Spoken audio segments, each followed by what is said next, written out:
Are you struggling with letting things go? I have a little secret. I had 3 sizes in my closet. The last time I was able to wear the smallest size was 10 years ago.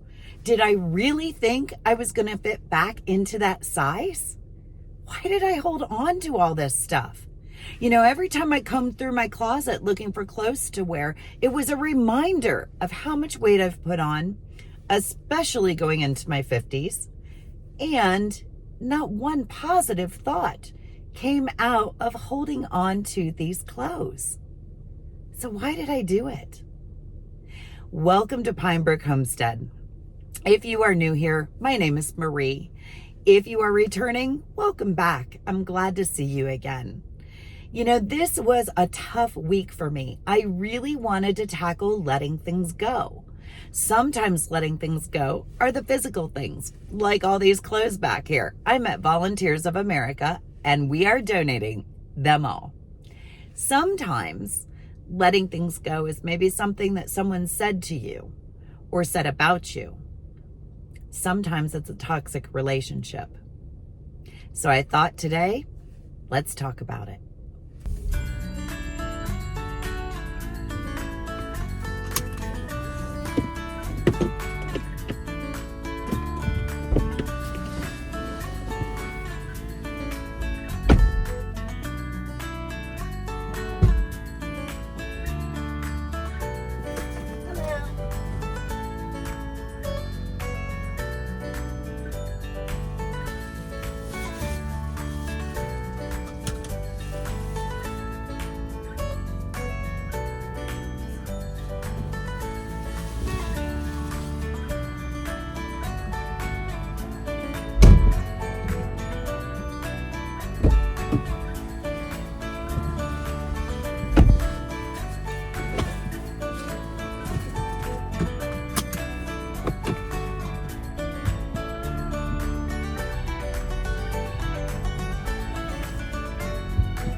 So I have to say, that really was not that hard.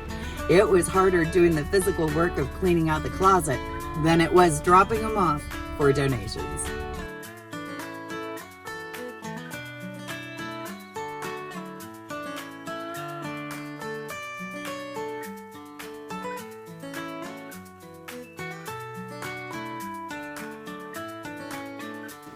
Welcome back to Pinebrook Homestead. We got home, had a couple errands to run, dropped off our donations, and then I stopped for some discounted bread. I'm making stuffing for this Thanksgiving dinner coming up. Can you believe next week is Thanksgiving? Wow. And it's late, which means it's 4 weeks till Christmas. Wow. Time flies. It really, really does. So I thought I would break up my bread. I buy it on discount. Normally, if I have made bread, I will use that, but I haven't been making bread this week. So I thought I would just pick up some discounted. I'm going to rip it up. I'll dry it out on my own. Much less than the already broke up bread. I think I paid $4.15 for both of these. And the stuffing mix that the bakery had was $6. So I'll take this and do it myself. It's those frugal ways. Anyways, letting go. Here's another thing I've noticed, and this is an easy one for me. But as we age, we notice different things about ourselves. So in the last video, I'm out in the woods. It's gray. I'm wearing black and gray. And my hair is graying. I was like, oh my gosh. Looking back at that video, I was like, I need some color. Well, guess what? When I went through my closet, the majority of my closet is white, gray, brown, or black. So I did run into the thrift store and pick up a couple shirts with some color. I was just, you know, it's one of those things that you notice, and I'm ready to let go of all the neutral colors as I'm allowing my hair to transition. So anyways, that's part of the letting go. So let's talk about the stuff. Sometimes that's the easiest one to let go of. You know, in my last video, I told you that I have about, 30 years of junk I've collected, and that's stuff. Now, some things are way easier to get rid of than others, but, I got started. I got started with a closet, and I'm going to continue on and let go of some things. If I don't use it, how many memories does this truly bring? Are they happy memories? I just think I need to clean the house a little bit. That's the easier one, is the stuff. But how do you get started with that? Because in my house, every closet is full. Every closet. The basement is full. I had to buy a hutch to put more cooking stuff in because I love to cook. I have a lot of cooking stuff. And that will be the hardest one to go through and get rid of. But, I can't take it with me. I can't take it to heaven. So let somebody else maybe be able to use it. We'll see. We're going to go room by room. And here's also what I recommend. When you're going room by room, have 3 boxes. Have a donate box, have a questionable box, and then as you're cleaning out and reorganizing, have that box that you put things in that you know you want to keep. Maybe relocate in your home because you've made room somewhere else. So if you put things in the questionable box, sit on it for a while. See if you use it. I did this with a utensil drawer that I had, and I have to tell you, I haven't been down there to get the extra utensils. So I'll probably donate that. But put it aside and see if you use it. See if you miss it. If you do, bring it back. If you don't, you can give it away or donate it.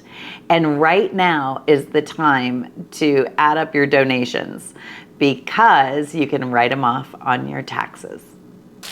So what I have here is an Italian bread and a country wheat. And I'll just rip it all up and we'll make our stuffing. We use the butter. I already have turkey broth downstairs that I've made. So butter, celery, sausage. Does anybody else put sausage in their stuffing? And then what else do I put in? Onion, of course. So butter, celery, onion, apple. And then we have sage.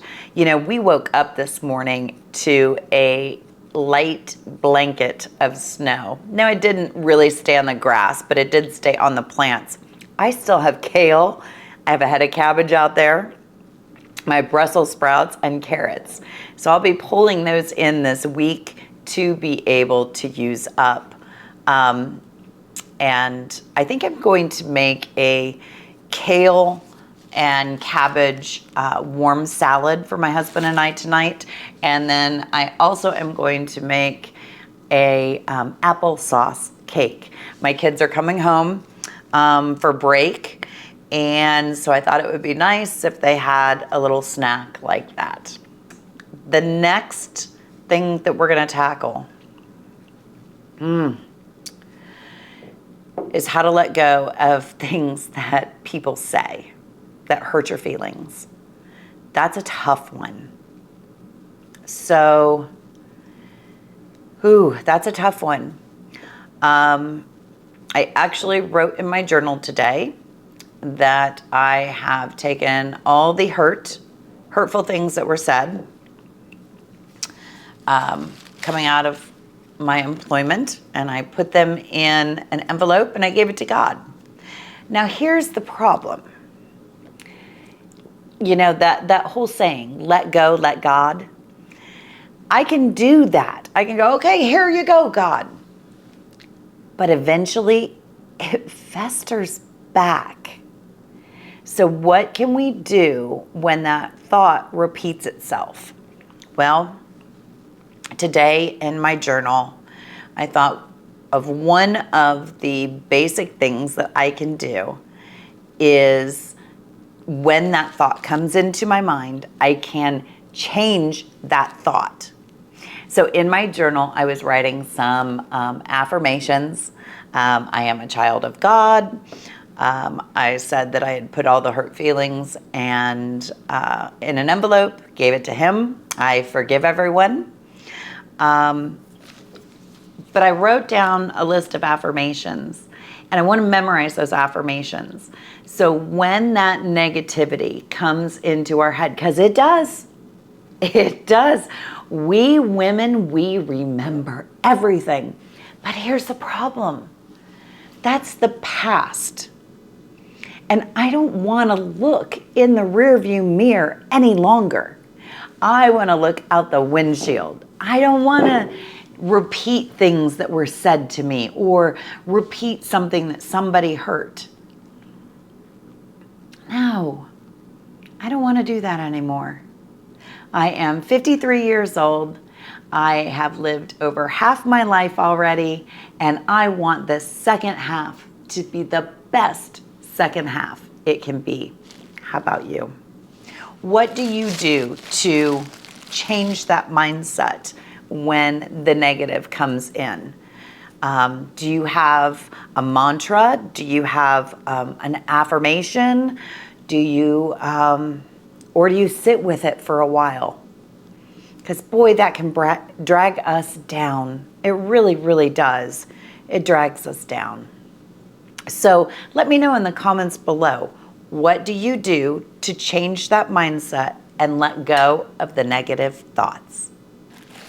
So as I'm working on this bread, I wanted to share something with you. I told you about the snow, right? And letting go of the gardens. It's that time of year.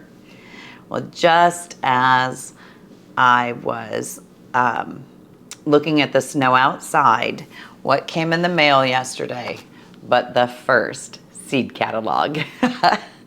That is from Seed Savers, which are heirloom seeds, and I absolutely love the company. And so yes, as I'm looking at snow and having to pull everything in, my seed catalog comes. They just don't let us gardeners be. But it helps. It helps me get through the winter months when I can sit there and comb over my seed catalogs and think about what I'm going to put in the garden and plan the garden. Which, let me know if you would be interested in a garden planner. How many of you actually garden and grow your own food?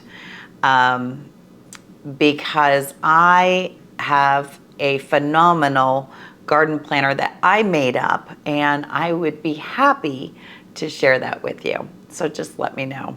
All right, I'm gonna finish up this task, and I'll catch you back in the kitchen, and we will talk more about letting go of toxic relationships. If you are enjoying today's content, would you consider subscribing? I would love to visit with you again. So I am making an Amish applesauce cake. I will leave the recipe link in the description below. Toxic relationships are difficult, and while you're in one, there is always that hope that things will change. We may pray for them and the relationship. We may even insist on counseling, but unless the other party wants and desires to change, they rarely do. What is best for them may not always be what's best for you. It's that gut feeling or intuition that you need something more or less from this relationship. I remember in my early 20s looking out the door of my home with my ex-husband thinking, there has to be something more to life than the one I was living. You see, I went through the abusive relationship, the one where you never knew which side of him was walking through the door. I knew I needed more, and so did my 2 little boys. My ex-husband was a drug user, and the thought of losing my boys because he was impaired, or what if he was arrested, became my driving force to get out. They were my why. In the end, he chose drugs over being a father. The first step is to recognize that the relationship isn't working for you any longer.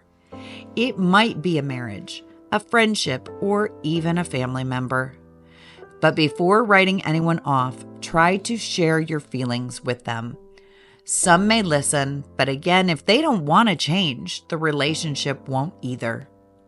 Second, recognize that not everyone is your cup of tea. As we continue through life, we grow. Things we used to like might not appeal to us anymore, and that's okay. I had a toxic friendship in the past. At first, we were inseparable, but then something changed. I noticed I started to feel worse about myself while I was in that friendship. She liked drama, and I didn't. Everything quickly became about her and the drama dance she played.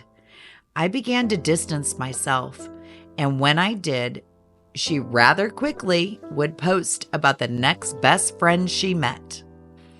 I realized I was an expendable friend. Never feels good to realize that, but it was certainly easier than dealing with the drama.